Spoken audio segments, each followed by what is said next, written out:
Alright, I am back with another video, and, well, I've never really been much of an MMO guy, but despite this, one of the first videos I ever made on this channel was a build request for the Final Fantasy Red Mage. I believe the original quest was for the 11 version, but I kind of mixed in the 14 version as well.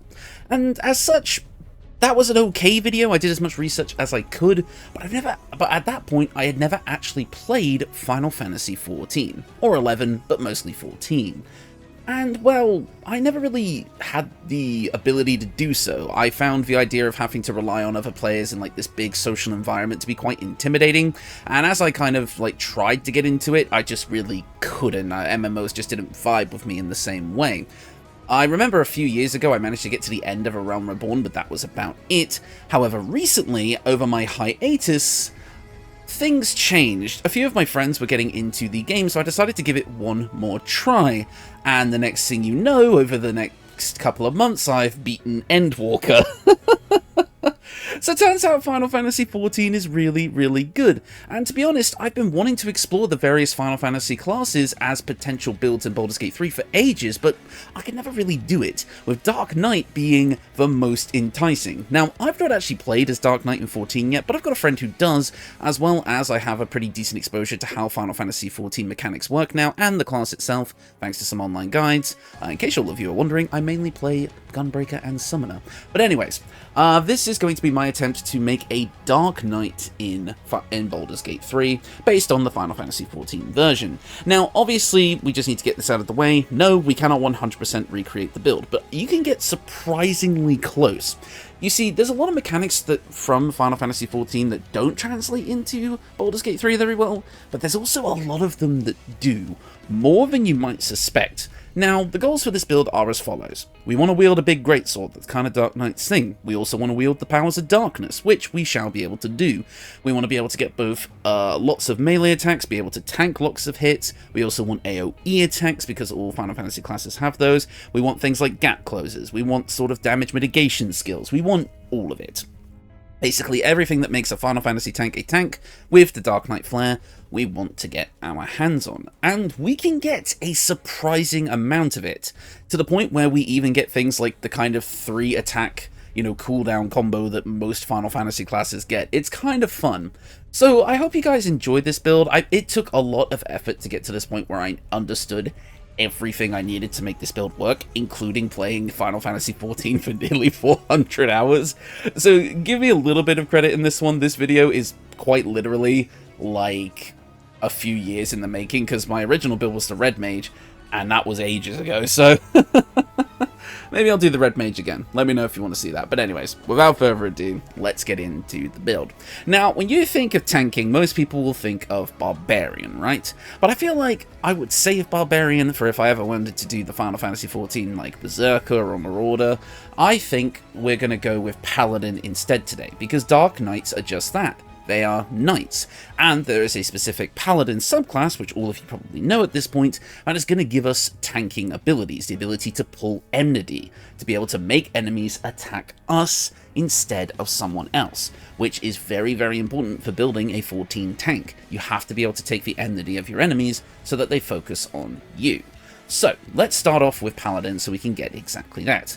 I've decided to play as a tiefling today because I feel like the general iconography of Dark Knight is very much attached to the Armour class, and I believe, species, in which case tiefling is about as close as we will get to that. I've got some horns on this build, and it also kind of fits the overall visual flair quite nicely. There is just some clipping in the helmet here, you'll see why at the end. But otherwise, yeah, no, I definitely think Tiefling works well for this, namely because it gives us a resistance to fire damage, one of the most common magic damage types in the game. This is a great thing to have if you're going to be tanking. You don't need to play a Tiefling, as we're actually going to have fire, cold, and lightning resistance by the time this build is done, with the ability to get all of the physical resistances as well. So you don't need to play a Tiefling if you don't want to, it's just mainly for flavor, and again, just kind of fitting that 14 image, so really, it's entirely up to you.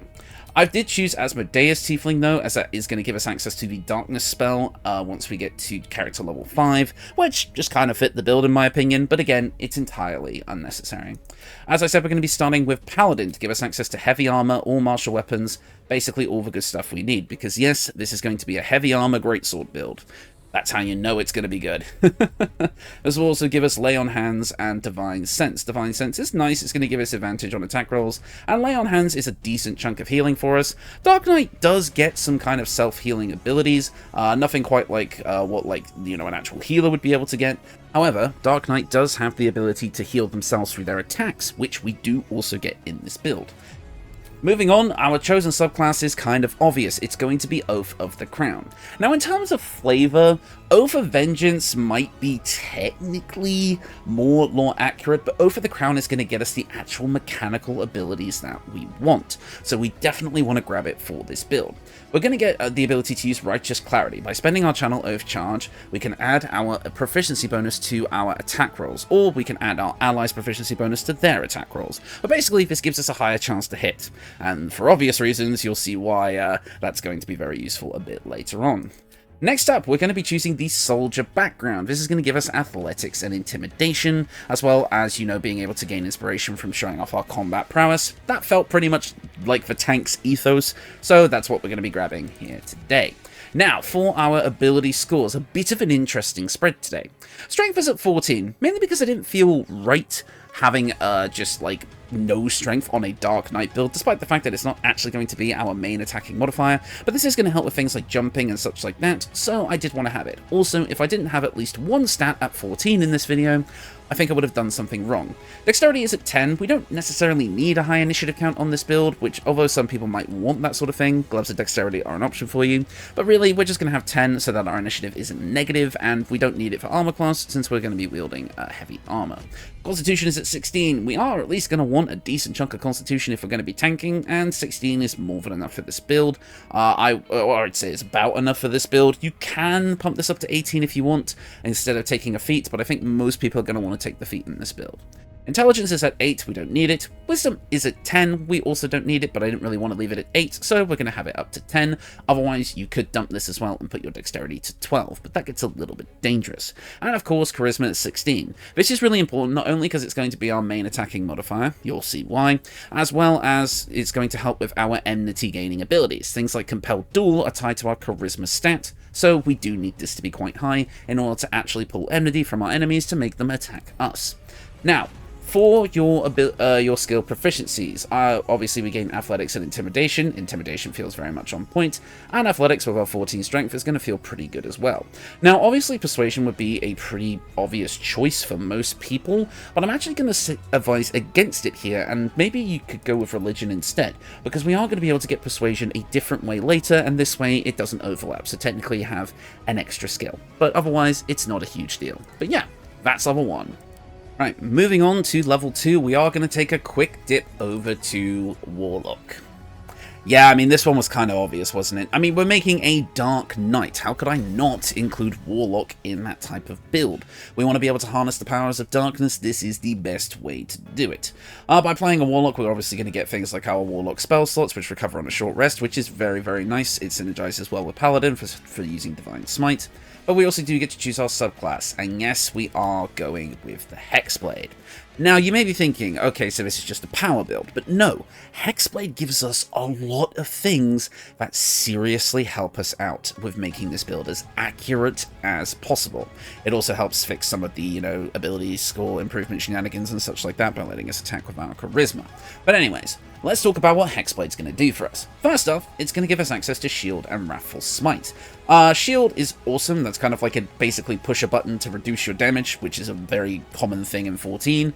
It's a damage mitigation spell, so that's what we want to grab. Wrathful Smite, I would say, is optional, but in my personal opinion, it does fit the build, but we can actually get this from Paladin instead, so we don't need to take it here. We get Bind Hexed Weapon at level 1, allowing us to make it so that we use our Charisma modifier for our attacks and damage rolls with a weapon that we are bound to, also becoming proficient with it if we weren't already. In addition to this, we can also inflict Hexblade's Curse with our weapon strikes. As for Hexblade's Curse, we can also inflict it with a bonus action, allowing us to curse the target, making our damage rolls against the target gain a bonus equal to our proficiency bonus, and the number we need to roll a critical hit against them is reduced by 1, and if the target dies, we regain hit points equal to our charisma modifier as well. For right now, that would be 3 with our 16. This is a very powerful feature, and I always like the ideas of tanks kind of marking a target and being able to kind of pull them in, and basically what you're doing now is you're pulling an enemy in, gaining their enmity, and then because you're fighting that enemy, that's your Hexblade's curse, you are now in a one-on-one fight where you are absolutely dominating them, tanking all their attacks and dealing out massive damage back. Now in 14, tanks aren't exactly known for dealing big amounts of damage, that's what the DPS are for, but in a game like Baldur's Gate 3, you're going to get to do both, so technically this is, power scaling wise, more powerful, but don't let the Death Battlecast know about that one. But anyways, we also get Hex Warrior, which gives us a few weapon and armor proficiencies, but that's irrelevant for us as we started as a Paladin. So, for our cantrips, now, let's get the obvious thing out of the way. We have access to both Booming Blade and Eldritch Blast on this build, which of course would just make this the most overpowered thing in the game. You're going to get Booming Blade with all of our powerful melee options and tanking abilities, which is just so strong for obvious reasons, as well as Eldritch Blast, the best ranged cantrip in the game by far.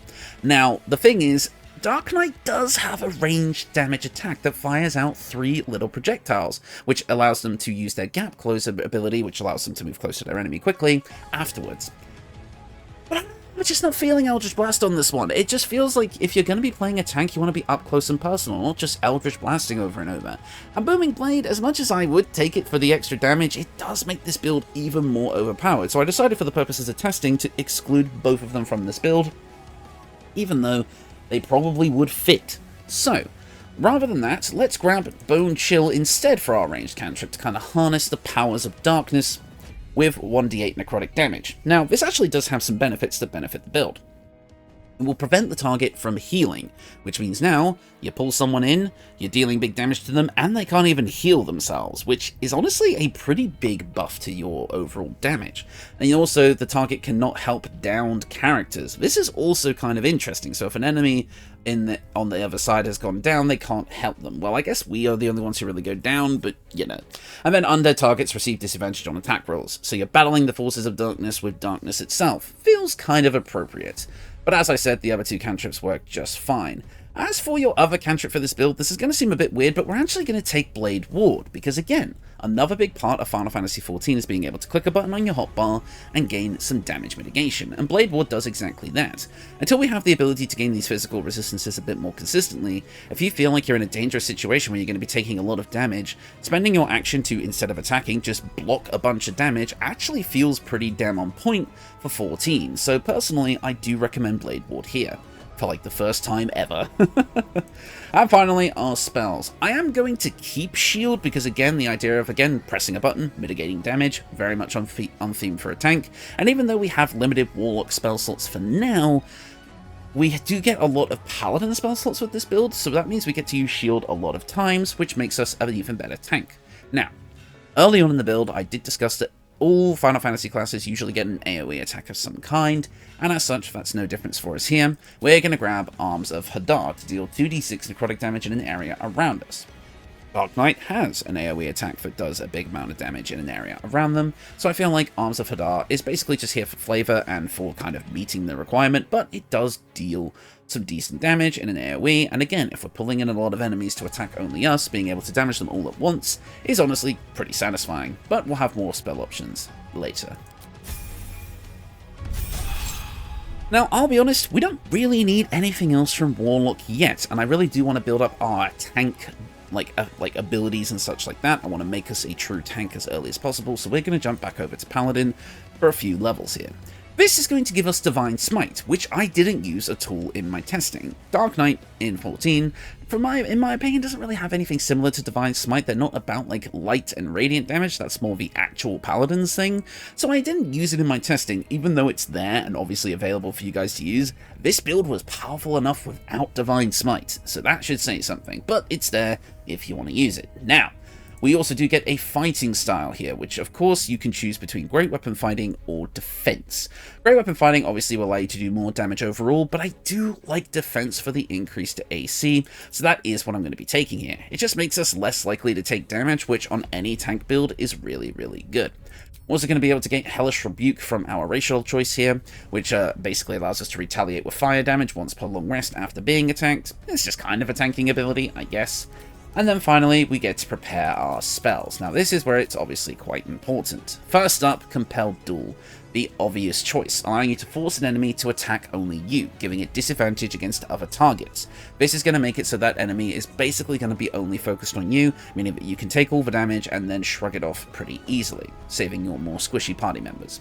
We also have the Command spell, allowing us to command a creature to flee, move closer, freeze, drop to the ground, or drop its weapon. Obviously, move closer does also mean that the enemy will be forced to come to us, which is great, but the other ones are all really useful as well. This is basically just us gaining enmity like a tank normally would. These two spells combined make it really easy to draw in our foes. Especially since Command doesn't require concentration, where Compelled Duel does. You can use Compelled Duel on the main enemy, and then use Command on the kind of minor enemies around it. Pretty interesting. Now, for the rest of the build, we got a few options here. I like Heroism as a potential side option to Compelled Duel. If there's only one enemy and they're already focused on you, Heroism is a really good skill to use, allowing you to make yourself immune to being frightened and gain 5 temporary hit points each turn. This can be really useful for giving yourself kind of extended longevity, just being able to have more HP overall, so it's a good side option. Obviously you can't use it at the same time as Compelled Duel, but we will get a feature that doesn't require our concentration to pull aggro, so this will come in handy. Moving on, we also do get to choose some other stuff. I would obviously go for Wrathful Smite, because again, I like the idea of a kind of darkness-infused smite being able to do psychic damage, so that feels on point here. And Thunderous Smite is another decent option as well, just to give us a version of a smite spell that doesn't require our concentration, so we can keep up Compelled Duel, and potentially knock targets prone and push them away, which, you know, could be useful. But yeah, overall, you can kind of pick whatever you like here, just make sure you kind of grab Compelled Duel and Command, the rest are all optional. At level 3 of Paladin, this is where the true tanking potential really begins. We're going to get access to Turn the Tide, allowing us to shout out and heal all nearby non-enemy creatures, including ourselves, so we get a bit of our own healing, but the main thing we're going to be using our Channel Life Charge on is Champion Challenge. Challenge the enemies around you, compelling them to attack only you. Any attacks they might make against other targets have disadvantage. So we get to basically, you know, use an AoE attack that's just like, come on, come and get me, and everyone is forced to attack only you. And it only costs a bonus action, so you can still go with your attacks as part of your main action that turn.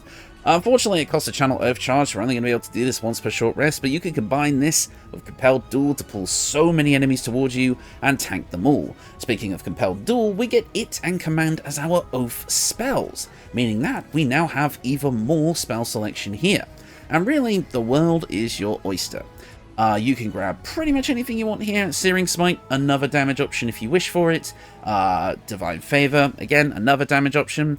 I quite like Bless, however, being able to give you and your allies a bonus to attack rolls and saving throws. Personally, those saving throws feel pretty damn nice for tanking. You know, you get hit with a fireball, you need to make a dex save, which is kind of our big weakness at the moment. We can't really take AoE stuff that well that requires a saving throw, but that's because in 14, even the tanks are meant to get out of the big orange circle. So it makes sense that we have a weakness to AoE. See, I even got that in here somehow. Because Baldur's Gate 3 players probably also don't know how to stay out of the orange circle. That's a joke, by the way. But anyways, moving on, we can also just kind of pick any sort of generic spell we want. Really, it's up to us. I mean, protection from evil and good, while it is niche, could be useful. Again, if you're up against certain creature types, you can make it so that they'll have disadvantage to attack an ally, but it takes a concentration, it's not really worth it. To be honest, just a bog standard use an action to heal yourself spell can actually work very well. At Paladin level 4, we're going to get some more Lay on Hands, as well as some other stuff, since we're total level 5. We're going to get our Darkness spell, which I talked about before. An extra spell option for you to choose from our spell list here. To be honest, you're pretty much just going to get all of them anyway, so it doesn't really matter. As well as our first feat of the build. At this point, we definitely want to be bumping up our Charisma. Because if we bump up our Charisma, that basically just gives us everything. Attack and damage on our weapon attacks, and efficacy on our spell save DC. We need all of it, so Charisma is the choice here. And finally, at Paladin level 5, we're going to gain access to extra attack, meaning that now we're pretty much a full martial character. We're also going to gain access to level 2 spells, allowing us to use both Spiritual Weapon and Warding Bond. I didn't really use Spiritual Weapon at all in my testing. I've got another build that I did recently that's all about that, but Warding Bond is still kind of useful if you really need to make sure you want to protect your allies. But then again, we now move on to level 2 spells, which at this point we can grab Aid, giving us even more maximum HP for even better tanking. If you've got a cleric in the party though that already knows how to do this, you don't need to bring this skill here, but I'll include it here for the sake of kind of completing the set. We're also going to grab Protection from Poison. This will allow us to gain another resistance to a somewhat common damage type, that being poison, so even more effective tanking. We'll have a total of like maybe 7 or 8 resistances by the time this build is done, this being one of them. And then for your last spell, again, entirely up to you really what you want to pick here. Magic Weapon could be a decent concentration option for even more offensive power, or something like Branding Smite could also be a thing. Lesser Restoration to cure things that you've kind of accumulated onto yourself could also be good. Really, it's entirely up to you. Take whatever you like. I'll grab Magic Weapon, I guess.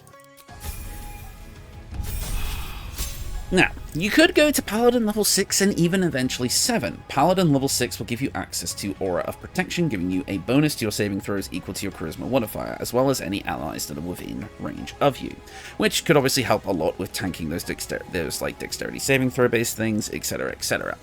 Also, at level 7, you would get the ability to transfer damage that an ally takes onto yourself, but neither of those felt very Dark Knightish to me. Like, obviously it's a tanking ability, it's very, very good, but I might save that if I ever do the actual, like, Final Fantasy XIV Paladin. So really, I actually think going over to Warlock now for some of its features are going to be more important, especially since we're going to get some Dark Knight specific stuff from Warlock that's going to feel very, very on point. So, for level 2 of Warlock, we're going to gain access to our second packed magic spell slot, as well as the ability to pick another spell, in which case it's kind of up to you, but I'm going to make a weird recommendation here, and that is Expeditious Retreat.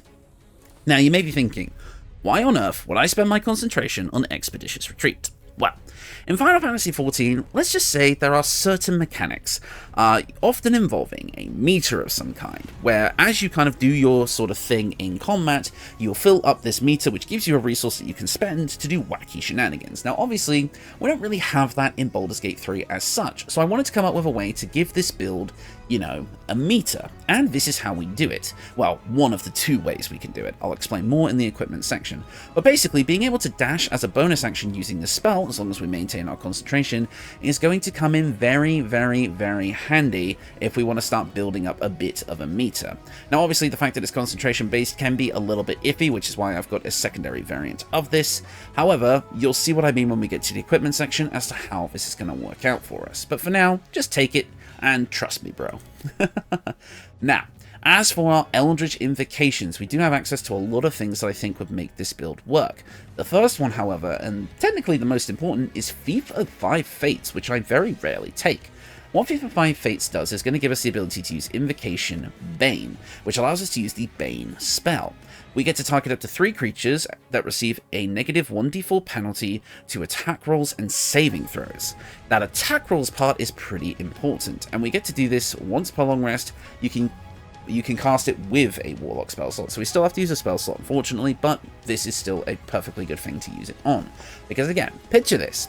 You've pulled in a bunch of enemy aggro and you're tanking maybe 2 or 3 enemies. With this, you can force it so that they have a penalty on all of their attack rolls, making them more likely to miss attacking you and your allies. This is literally like the closest thing we can get to the 14 ability Reprisal, which is what all tanks have, where instead of in that game, where it reduces the amount of damage the enemy can do by 10%, this just reduces the chance of us and our allies getting hit. So it kind of does the same thing, so in my opinion, you kind of have to take it. As for your other ability, I do like granting Fiendish Vigor, being able to cast this pretty much as you want at any point in time to just immediately get 7 temporary hit points. That can help with tanking, so personally, I quite like picking this up here. At Warlock level 3, we get to choose a level 2 or below spell, but I'm going to be honest, I'm not really feeling any of the level 2 spells here.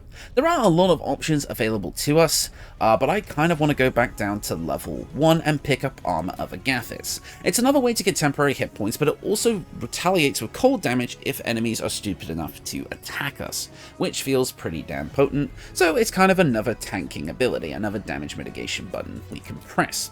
We also do gain access to a Pact Boon at this point, and of course we are going to take Pact of the Blade. There's not really a reason to take anything else on this build. Pact of the Tome maybe could potentially work, but honestly I don't think it's necessary here. We're going to gain access to Bind Pact Weapon, which just melts into our Bind Hexed Weapon feature, so it basically doesn't matter, we kind of have this already. So we're not going to be getting anything out of Pact of the Blade yet, but later on it will definitely come in handy. At Warlock level 4, we do get to choose another cantrip for this build, and I mean, I did take Toll of the Dead in my testing as just another option for being able to deal necrotic damage at range, so we can take it here. We also gain access to another spell of our choice, and I guess this is kind of a weird pick, but Enthrall does work here.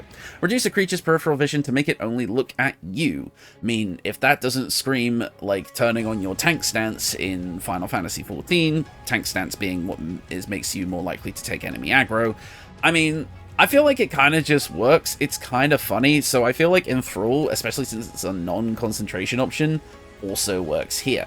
We also do get to choose our next feat of the build, and well, we're a great sword build, we're going to take Great Weapon Master here.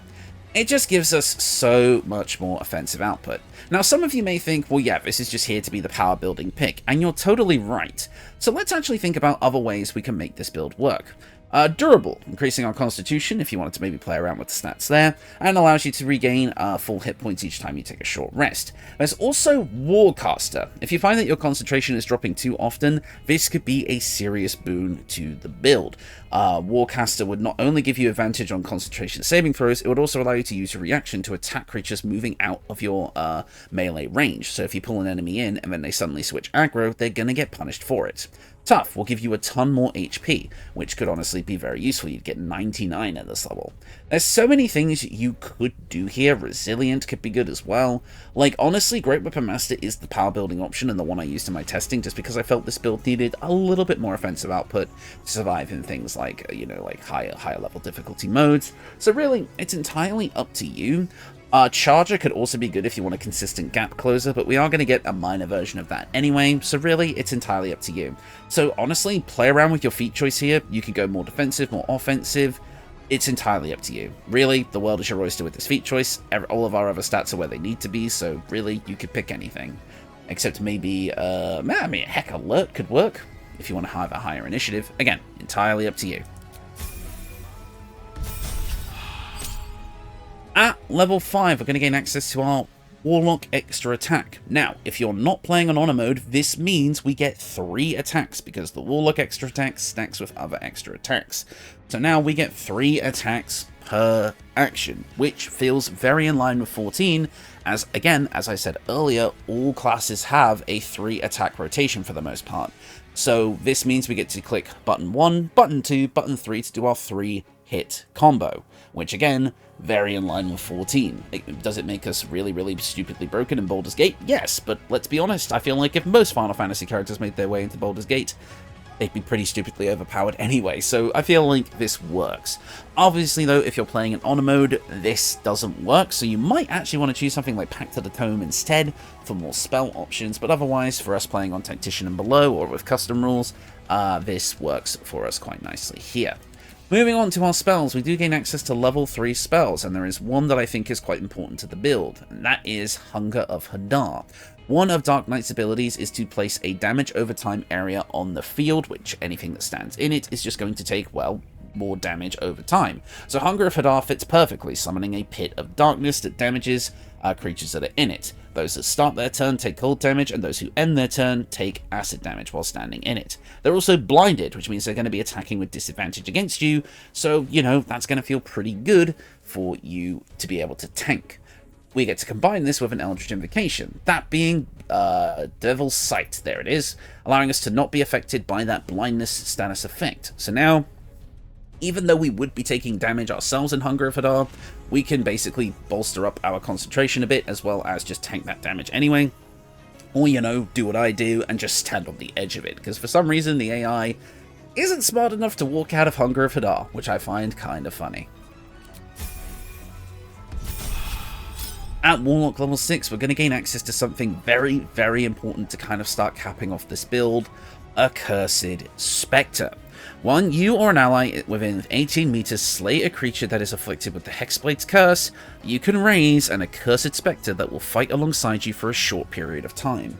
Dark Knights, later on in their kind of leveling scheme, get to summon a shadowy being called Esteem. I think that's how it's pronounced. Esteem basically is their own Dark Knight. It's like a shadow clone in a way, where they basically kind of also do Dark Knight things alongside you for a bit of time, dealing a big bunch of damage. Now, obviously, as I proved in the Virgil build, we can't really summon a clone of ourselves in this game to fight alongside. But the Accursed Spectre is about as close as we're going to get. Being able to summon this dark creature from our, you know, powers of darkness that is going to fight alongside us for a short period of time, and have that actually be part of our subclass and not just a spell that we get at some point, feels very on point. It's a shame that we get it so late into the build, but since it's such a cool ability that feels like a kind of late game feature, I like grabbing it here. But if you take the Warlock levels first, you'll be able to get this way earlier on. So yeah, overall, I feel like this is a pretty damn cool ability to grab. It's the closest thing I think we're going to get to Esteem, so this is why I wanted to go so high in Hexblade. We also have access to another level 3 or lower spell at this point. And really, it's kind of up to you what you want to take here. We've got most of everything. But I did take Vampiric Touch, because again, Dark Knight does have the ability to attack their enemies and absorb their HP from them, which Vampiric Touch allows us to do. As long as we maintain concentration, we can continuously recast the spell to absorb hit points while dealing necrotic damage. Really though, you could pick anything here. Nothing's really off the table. Hex is a good option. Really, and the world is your oyster. Pick your favorite. Now finally, at Warlock level 7, we're going to gain access to level 4 spells, and this is where we get to pick a unique spell for us. Staggering Smite. Now, obviously, I haven't really been using Divine Smite so much in this build, but Staggering Smite feels right on point. Again, it feels kind of the same role as Wrathful Smite being a kind of dark version of Smite, dealing Psychic instead of Radiant. In this case, 4d6 Psychic damage, which could also possibly stagger the target, making it so they have disadvantage on attack rolls and ability checks and cannot take reactions. Unfortunately, this does take our concentration, but at this point we've already likely pulled aggro on most enemies using Champions Challenge, so this isn't such a big deal, and being able to just smack down on an enemy for a massive amount with like a Dark Smite, it feels so cool, it feels absolutely amazing, and it feels right in line with Dark Knight for Baldur's Gate 3. Now, for your final skill, the Eldritch Invocation for the build, well, there are other things you could take here, Book of Ancient Secrets, Dreadful Words, Sculpture of the Flesh, but really, perhaps we should have taken this a bit earlier, but we are going to grab Beguiling Influence to give us Deception and Persuasion proficiency. You probably could have taken this much earlier on in the build, maybe instead of Devil's Sight or even Fiendish Vigor, but I guess we can get Persuasion and Deception at total level 12, why not? But really, you can take this at any point in the build, it's up to you. And that is the build. What you're going to be getting out of this is a pretty damn effective tank. You'll be able to pull aggro from pretty much any enemy on the field. You'll have some bit of self-healing as well to work with that. The ability to give yourself temporary HP in multiple different ways to basically keep yourself going. But also a bunch of other offensive abilities. Darkness-infused smites with Wrathful and Staggering Smite. You've got Divine Smite that you can just use anyway. Hexblade's Curse to make you even more offensive. And all sorts of battlefield control spells. Bane, Command. You just have a little bit of everything just to make yourself an effective tank. And it honestly feels so in line with Dark Knight. You're going to feel like you're harnessing the power of darkness the whole way through, tanking damage like it's nobody's business. You're going to have a really, really good time with this build. At least, in my opinion. Now, let's get into the equipment, because this is where even more of our Dark Knight abilities come into play. So, first up, for our weapon of choice in the late game, of course we're going to go with the Sword of Chaos. It deals an extra 1d4 necrotic damage, which again we're kind of flavouring as darkness damage here, but also every time you land a hit, you regain 1d6 hit points. This is important. Again, the whole point, one of the big things of Dark Knight is that it gains HP back when it attacks with its sword, which obviously we want to be able to do to be able to tank. So that's why the Sword of Chaos is our weapon of choice here. And honestly, it kind of looks like a Dark Knight sword in my personal opinion, so that makes it work. However, in the early game, we can grab Jagoral's Greatsword. This is an early game option that you can attain really quickly, but it's going to give you Colossal Onslaught, which allows you to channel your meddlesome strength and strike all creatures in a line. So we do have a line AoE attack on Dark Knight in 14, so this is another way of getting it in the early game. It's a shame we kind of lose it by the late game, but the thing the Sword of Chaos also comes with that other greatswords don't necessarily do is Rush Attack. Rush Attack allows you to charge forward and attack the first enemy in your way, possibly pushing them off balance. So yeah, Rush Attack, which I said this gets it compared to other greatswords. I think all greatswords get this, but this is going to be our kind of gap closer. And the fact that it just happens to be on greatswords works super well. But yeah, we do have the Darkfire Shortbow here. This would give you resistance to fire damage if you don't play as a tiefling, as well as resistance to cold damage. That's basically all it's here for, aside from the fact that it can give us haste. Now, haste is definitely a double-edged sword on this build. While it can technically give you a massive damage output increase, it also puts you at risk of dropping concentration and effectively losing a turn. But we're really good at tanking, so that lost turn where we're just taking damage isn't honestly a huge deal to us. But haste is actually useful in another way here, and I'm going to kind of jumble up the normal order I do the equipment showcase in here, because I need to talk about that meter I was talking about before, that being the Linebreaker Boots. You see, the Linebreaker Boots give you 3 turns of Wrath every time you dash, and it's not limited to once per turn. This description is wrong and has always been wrong. Wrath gives you a +1 bonus to damage with melee weapons for each turn of the condition remaining. So, we don't have a bonus action dash normally. Normally, I pair the Linebreaker Boots with a couple of levels of Rogue, but we haven't had an opportunity to fit that in here. If you're playing to level 20, be sure to do so. But what we can do instead is either use Expeditious Retreat, in which the bonus action dash gained from that spell does work with the Linebreaker Boots, but not the initial dash gained from casting the spell, interestingly enough. Or we can use Haste to give ourselves 2 actions. One action we spend on a dash, and another action we use to do whatever we would normally do, slowly building up this meter in which we do up to +7 more damage, which is a lot. So yeah, that's going to be our kind of meter. I'll admit, it's a gimmicky mechanic. You don't actually need to do this on the build. Feel free to slap anything else you want on here. But there wasn't really any other boot options that immediately made me think, oh yeah, that fits the build. So getting a meter somehow, it works. We have a Wrath meter, which feels kinda cool and edgy, like the Dark Knight itself. Moving on to our helmet choice, we have the Grimskull Helm. One of the banes, the absolute worst things that can happen to a tank build, is taking a critical hit, which just bypasses all of your damage mitigation. With the Grimskull Helm, we cannot have critical hits land against us. This will also give us resistance to fire damage as well. If you're not using the Darkfire Shortbow on this build and you're not a tiefling, you still gain access to fire damage. 3 different ways to get fire damage resistance. It also gives us access to Hunter's Mark, which is can be an alternative to Hex, or can even be stacked with it to deal even more damage, which is kinda cool. But yeah, for your other headpiece options, I mean, the Grimskull Helm is the early game option, which is kinda nice, but there are 2 more. The Horns of the Berserker if you kind of want to focus on getting more damage. You gain a +2 bonus to attack rolls when attacking creatures that have already taken damage, and unarmed and melee attacks that you deal will deal an extra 2 necrotic damage as long as you don't have your full health. Since we're going to be tanking, that's pretty much going to be all of the time. However, if you don't deal any damage in a turn, you will take necrotic damage. So this is kind of like a fun flavor build of like the darkness consuming you a bit as long as you unless you keep attacking. So I could see the Horns of the Berserker being a pretty fun option. But really, if we're going for an endgame option, you have to go for the Helm of Baldur.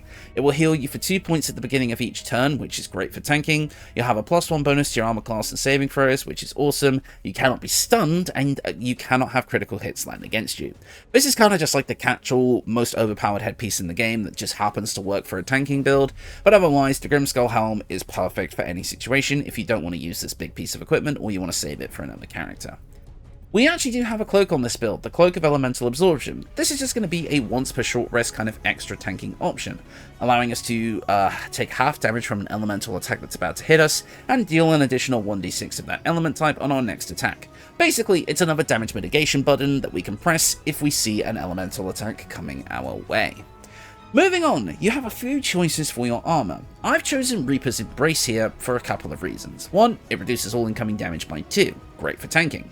We also have the ability to press a button, and again, a damage mitigation button, to activate Reaper's Rigidity. While activated, you cannot be moved against your will by any spell or action, but you have disadvantage on dex saving throws. So again, that dex saving throw could be a bit of a worry, especially with fireballs coming your way, although we are resistant to fire, so potato potato. However, Reaper's Rigidity feels right at home with the very common tank ability, Arm's Length. In 14, you can press a button called Arm's Length, which basically makes it so you cannot be forcibly moved by enemy actions. So, Reaper's Rigidity gives us Arm's Length. We have disadvantage on stealth checks, but let's be honest, we don't really need those. And we also gain Howl of Dead, another AoE attack that can deal some damage mitigation. It lets out a bone-chilling howl that numbs all nearby creatures, halving their movement speed, and we have advantage on attack rolls against them. It is removed by help, or as soon as we hit the character for the first time, but it can also give us advantage on an attack against multiple enemies around us, so it feels in line. Being able to press a button to do an edgy attack that gives us a slight advantage feels pretty cool.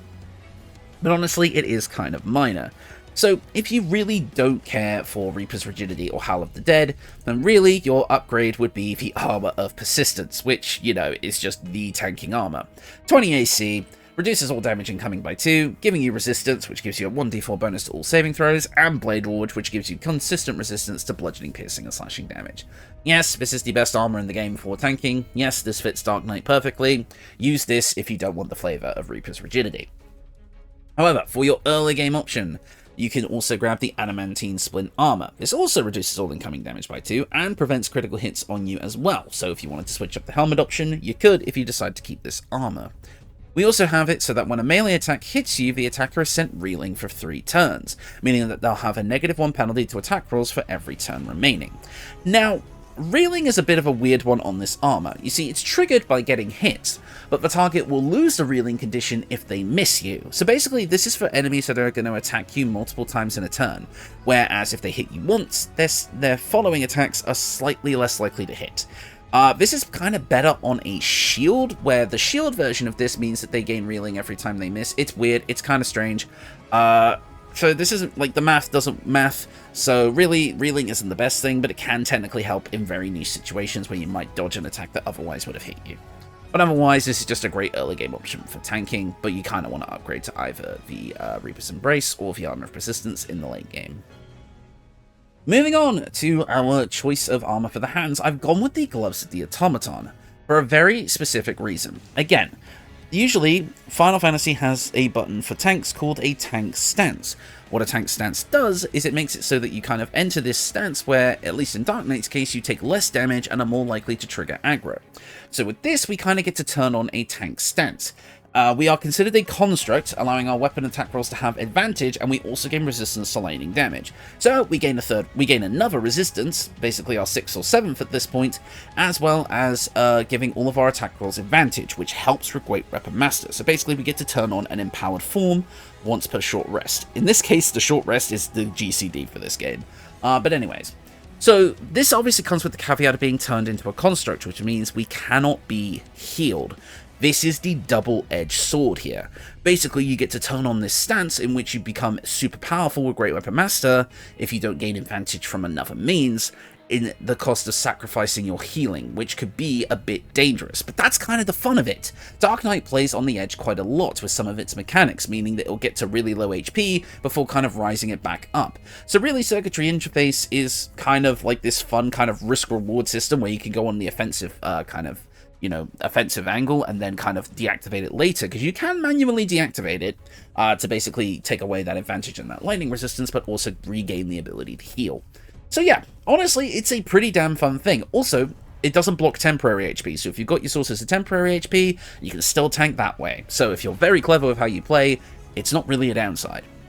But yeah, if you want something that's a little bit less, less thinking required, you can grab the Gloves of Missile Snaring in the early game, giving you the Deflect Missile feature from Monk, reducing ranged weapon attacks by 1d10 plus your Dex mod. We obviously don't have a Dex mod, so it's just a flat 1d10 reduction on ranged attacks against you as a reaction on your turn. So again, another tanking option. But yeah, we already talked about the Linebreaker boots and their place in the build, so let's move on to the accessories. First up, the Periapt of Wound Closure. When downed, you automatically stabilize at the start of the turn, so if you end up taking too much damage, you're not going to have to worry about death saving throws just yet. However, the main thing that we're here for is potent healing. Whenever you are healed, you restore the maximum amount of possible hit points. So whether you're healing from your Sword of Chaos heals or your own abilities, or you have a healer in the party who is actively healing you, you're going to be constantly gaining the maximum amount of possible hit points, which means you're going to stay alive even longer. If you feel like we don't have enough constitution on this build though, in the very, very late game you could swap this out for the Amulet of Greater Health, reallocate some stats, get some more dexterity and strength. That could all work out really nice and well for you, but otherwise, if you don't want to use that endgame equipment, the Periapt of Wound Closure is super good. I also have the Shadow Cloaked Ring here. We live in the darkness, so if we're standing in darkness, or our enemy is standing in darkness, or we're fighting creatures made of darkness, take a drink every time I say darkness, you will have a 1d4 damage bonus. Honestly, pretty niche, but felt like it fit the build, and I didn't really have another ring option, so, you know, you can replace this with whatever, but this is kind of what I would choose. But the main ring here is After Death Do Us Part. Now, every tank in Final Fantasy XIV has the ability to become completely invulnerable to damage. The way Dark Knight does this is by setting their HP to 1, or basically 0. And then using their healing on hit to restore their HP. Now, obviously, we can't get that here. What we can get instead is that when we go down, we get back up with half of our hit points and then start hitting things to regain ourselves back to full. That's how that's going to work. Now, normally this ring would grip you with Shadow Possession, making you frenzied and cursed, but dealing an extra bit of necrotic damage, but this has been broken since launch. And we are at the end of the game's lifespan, and they still haven't patched this, so you basically just get to get back up with half your hit points for free. But yeah, that's about as close to the Walking Dead ability as we're going to get, so that is our complete Dark Knight build. Now, obviously this build is a bit gimmicky, but at the end of the day, it is a pretty damn solid tank build that's going to do everything that you want it to. As for the fashion, as always, we are using Thea Taylor's Camp Clothing mod, which is available on all platforms, to allow us to wear the Flawed Helldusk armor and the plate mail boots as camp clothing. Also allowing us to slap on the metal helm as well from the mod to give us this Dark Knight look, which I actually think is kind of on point. Coloured all in the vanilla indigo dye to give us this kind of darkish purple look, which I think fits Dark Knight to a T. It's a shame you can't dye weapons in this game like you can in 14, but I think it still works just fine. But yes, that is the build, and what can I say? I think it hits every note of Dark Knight pretty damn well. You get your damage mitigation buttons that you have to actively press. You get the ability to make yourself unable to be moved, take less damage, you have a big damage output, you can even do 3 attacks, you have enmity pulling, you have self-heals on hit, you've got everything. You even get like fun like D&D stuff like a Darkness Smite with Staggered Smite and such like that. Like, it feels right. I feel like I've gotten as close to Dark Knight as I possibly can with this build. I think it feels very much on theme. I think it fits the mechanics. I think it fits the lore. To the most part, I'm not a huge expert on the Dark Knight lore, so I might have got some things wrong here. I'm sure people will be able to point out things that I should have taken in this build in the comments, so make sure whenever you watch one of these videos, you double check the comments to make sure that there isn't something that I missed. But yeah, overall, I'm pretty happy with how this build turned out. There's a lot of room for kind of playing around and tinkering and doing different things with it. But yeah, no, I think it works super, super well. And I've wanted to build Dark Knight for a long time, so finally being able to do it without mods is pretty cool. So yeah, overall, that is the build. Not much else more to say.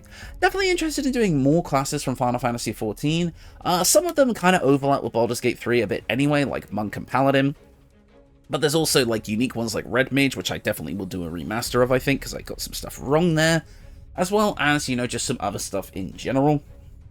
I could do, like, you know, some of the more fun ones. I mean, I wish I could do Reaper. There's no Scythe in this game, though, like Machinist or Gunbreaker. There's a few that can't really be done, and who knows, I may explore more in the future. But yeah, that is going to do it for me. Thank you all so much for watching, and I will see you all next time. Goodbye.